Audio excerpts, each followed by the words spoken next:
Welcome to the world of polycoat elastomeric or flexible deck coating systems. In this video, you will learn how to apply a Polydeck Pedestrian deck coating system to both concrete and plywood substrates. This video is designed to be used in conjunction with the Polycoat Deck Coating 101 manual. The most important aspects of successfully applying an elastomeric deck coating system are threefold. Number one, proper surface preparation. It's all in the prep. Number two, having the proper tools. And number three, following the coverage rates in the data sheet. Let's begin with surface prep. On a plywood deck, the most critical aspect of surface prep is caulking and fiberglass reinforcing all of the plywood butt joints and all of the sheet metal flashings.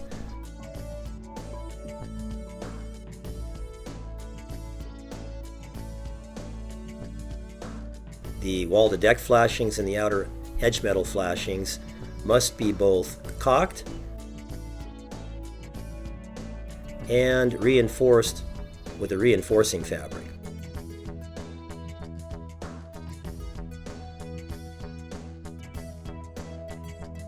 The other important aspect of applying these deck coating systems is applying primer to those surfaces that require priming, namely sheet metal flashings and concrete.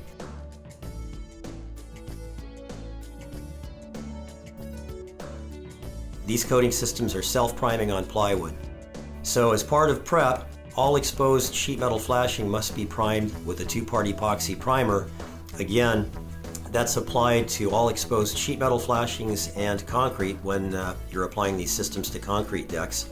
The primer is typically applied with a flat squeegee over large surface areas or a short nap roller, a 3/8 inch nap roller. Day two involves application of the first coat or the base coat of the deck coating system. So you've done all your prep work. You're on the first day of coating application, which is application of the base coat. In our line, it's the PC 220, which is applied at 50 square feet per gallon.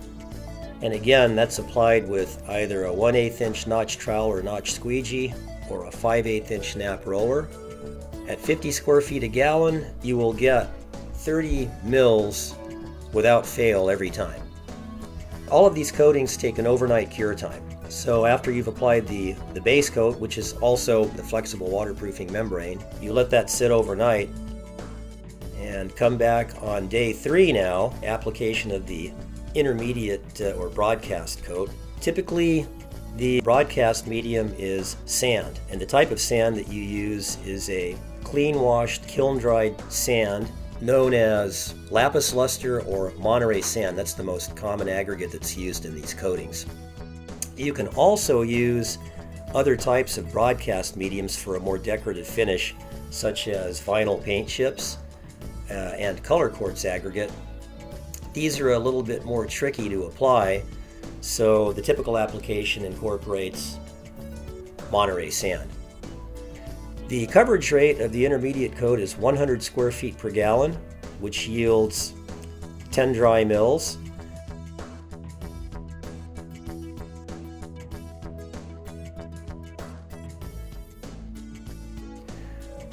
The nap size of the roller, if you're dipping and rolling, or for back rolling, is a 3/8 inch nap roller.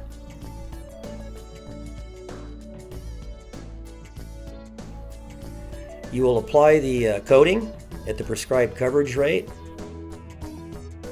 and then broadcast the aggregate medium into it per the broadcast rate published in the data sheets.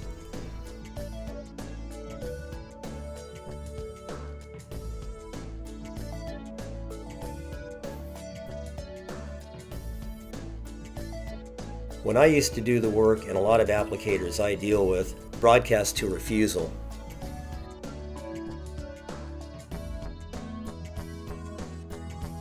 The data sheet indicates 10 pounds of aggregate per 100 square feet. A to refusal broadcast is a pound per square foot, 100 pounds per 100 square feet. You then let that cure overnight, as you did the base coat. So now we're on the final day of deck coating application. which is application of the final top coat. Again, the top coat is applied with the same tools as you used to apply the intermediate coat. So the first thing you'll do, if you've broadcast to refusal, you'll have a pile of sand laying on the deck. You'll sweep and blow off and sweep off the excess aggregate, making sure that there aren't any loose sand granules laying on the deck. Followed by application of the final top coat. Again, by either a flat squeegee or by a short nap roller, which is a 3/8 inch nap size. If you have elected to broadcast vinyl paint chips into the coating, you will sweep and blow off the excess paint chips, followed by scrubbing the paint chips with the heavy bristle broom to smooth out the paint chips.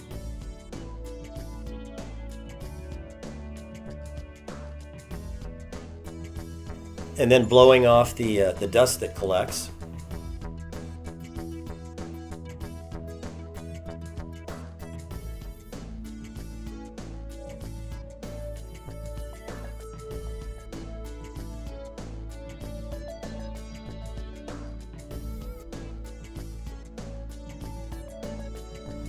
That coating is allowed to cure overnight, and you've now successfully completed a polydeck deck coating application.